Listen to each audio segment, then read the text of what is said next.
Boas, nos episodios anteriores comparei diferentes situacións de binormativismo na Europa con unha eventual política binormativista na Galiza.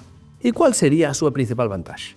Hoxe, en Galego de todo o mundo, quero concretizar máis aínda, explicando por que sería importante cada unha das dúas medidas que debían ser tomadas nun contexto de binormativismo. Non fago máis que atopar xente distinta que a mesma teima que a min.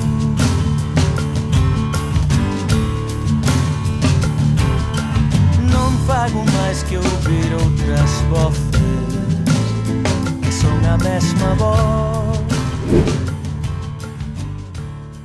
Para aplicar unha eventual política binormativista mudando o menos posível, sen sequer modificar ningunha norma xa consagrada, bastaría tomar apenas dúas medidas. En primeiro lugar, levar o portugués a un ensino, posiblemente dentro da propia materia de lingua galega. En segundo lugar, dar carácter oficial á lingua portuguesa na sociedade, xunto co español e o galego.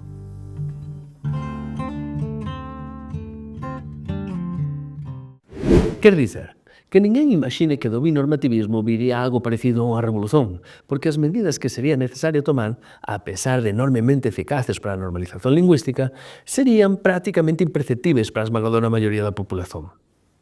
Mas como poden ser quase imperceptíveis para a sociedade e eficaces para o galego ao mesmo tempo? Preguntarás. Pois porque o principal efeito benéfico inmediato delas serían paliaren a escasez de input de cualidade que está a comprometer unha transmisión eficaz da nosa lingua de unha xeración para outra. E a repercusión diso só se iría notar ao longo de anos e décadas. Coa primeira medida, o ensino generalizado do portugués, esta lingua podería entrar no sistema educativo a través das propias aulas de lingua galega e literatura, que gañaría input de cualidade para defender formas lingüísticas exclusivas do galego.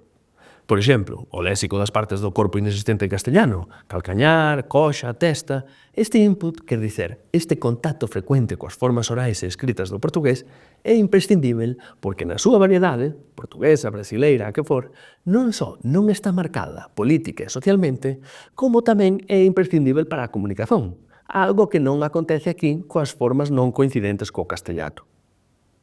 Quer dicer, se algún día queremos fortalecer o uso do infinitivo flexionado, facermos, a énclise do pronome, facémolo, a perífrase vou facer sen preposición, a pronuncia do LH tradicional ou os usos xenuínos da palabra xeito, por só algúns exemplos, non basta mencionar, nen sequer ensinar, se for teóricamente, estas características do noso galego.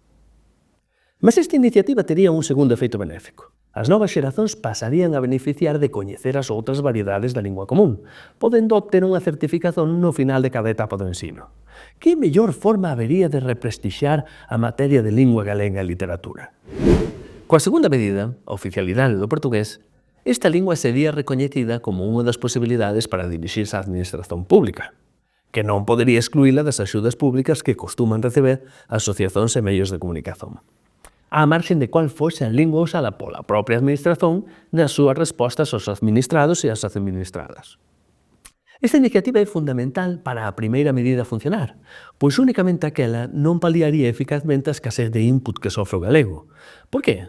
Porque o repertorio lingüístico reforzado no ensino a través da introdución do portugués, quer dizer, a través da medida anterior, precisaría de axentes socializadores. Dito por outras palabras, alguén ten que usar as novas formas unha manchea de veces, no seu ámbito de socialización, para elas poderen ser imitadas. Pensemos, por exemplo, nun verbo que, aínda que existise nas falas galegas, hoxe xa só pode ser recuperado a través do portugués. Acordar, co valor de deixar de dormir. Para el recuperar vitalidade, non sería suficiente a aprendizaxe nas aulas, tería que sair fora delas, tería que ser visto en uso pola sociedade, medios de comunicación, redes sociais, etc. E a maior maneira de favorecer iso sería incentivando, ou polo menos non pondo obstáculos, a un certo uso social do portugués escrito, ou o que é o mesmo, do galego reintegrado. Non fago máis que atopar xente distinta que a mesma teima que a min.